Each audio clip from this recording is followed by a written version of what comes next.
हनुमान् श्रीपदो वायुपुत्रो रुद्रो नघोजरः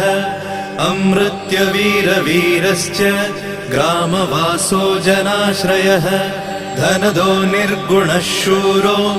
वीरो निधिपतिर्मुनिः पिङ्गाक्षो वरदो वाग्मी सीताशोकविनाशकः शिवः शर्वपरो व्यक्तो व्यक्ताव्यक्तो धराधरः पिङ्गकेशः पिङ्गरोमा श्रुतिगम्यः सनातनः अनादिर्भगवान् देवो विश्वहेतुर्जनाश्रयः आरोग्यकर्ता विश्वेशो विश्वनाथो हरीश्वरः भर्गो रामो रामभक्तः कल्याणप्रकृतिस्थिरः विश्वम्भरो विश्वमूर्तिर्